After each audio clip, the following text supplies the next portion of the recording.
टूनी चिड़िया अपनी 3 बहुओं के साथ रहती थी। टूनी चिड़िया की तीनों बहुएं एक से बढ़कर एक थी।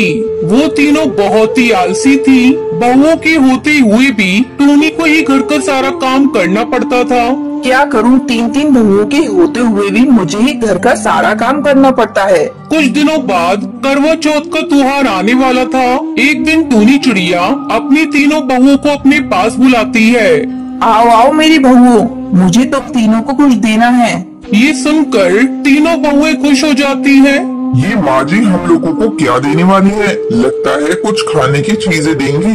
अरे नहीं रे, माँ जी हम लोगों को क्या देंगी? वो तो खुद ही चटोरी है, उनसे कुछ बचेगा तब ना।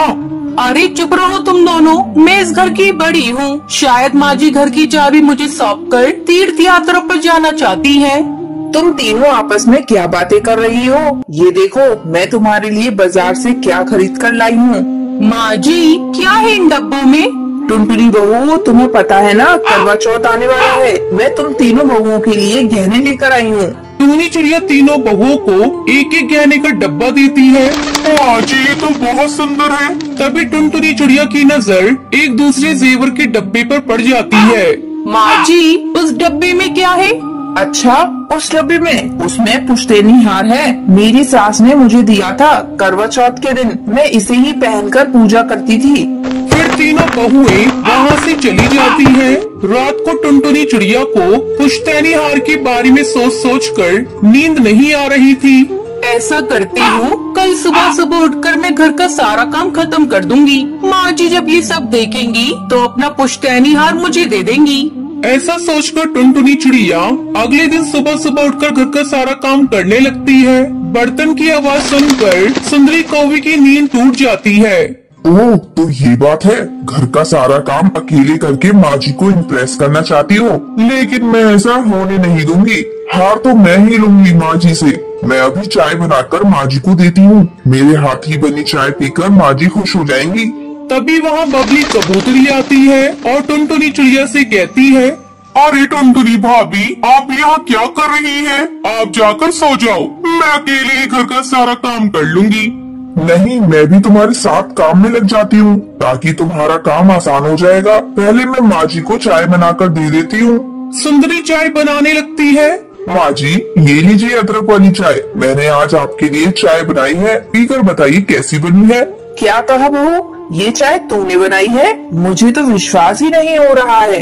इस तरह कुछ दिन बीत जाते हैं। एक दिन बबली कबूतरी टुनटुनी चिड़िया से कहती है, टुनटुनी भाभी मैं सोच रही हूँ बच्चों के पढ़ने के लिए ट्यूशन लगवा लूँ। आप तो जानती हैं आजकल की पढ़ाई मुझे समझ में नहीं आती। तभी टूनी चिड़िया ये बात सुन लेती है और बबली कबूतरी से कहती है, नहीं बहू, इसमें बहुत पैसे खर्च होंगे। टुनटुनी बहू तू ही क्यों नहीं बच्चों को पढ़ा देती? तू तो बहुत पढ़ी लिखी है। हाँ हाँ माँ जी, मैं जरूर पढ़ा दूंगी। लगता है माँ जी मुझसे बहुत प्रसन्न है, तभी तो उन्होंने बच्चों को पढ़ाने के लिए मुझसे कहा। अब तो इसमें कोई शक नहीं, वो पुश्तैनी हार मुझे ही मिलेगा। इस तरह तीनों बहुएं अपना आलस छोड़ देती हैं और पुश्तैनी हार की लालच में घर का सारा काम करने लगती है। और एक दिन टूनी चिड़िया अपनी तीनों बहुओं को अपने पास बुलाती है। ये लो बहू, तुम तीनों की मेहनत का इनाम है मेरे पास। 2 और पुश्तैनी हार हैं। तुम तीनों को मैं एक एक हार दे रही हूँ। इस पुश्तैनी हार को तुम लोग संभाल कर रखना। हाँ हाँ माँ जी, हम लोग इस पुश्तैनी हार को संभाल कर रखेंगी। तीनों बहुएं अपनी सास के दिए तोहफे से बहुत खुश हो जाती हैं और तीनों घर की जिम्मेदारी अच्छे से संभालने लग जाती हैं। ये देखकर टूनी चिड़िया बहुत खुश होती है और अपने पूरे परिवार के साथ खुशी खुशी रहने लगती है।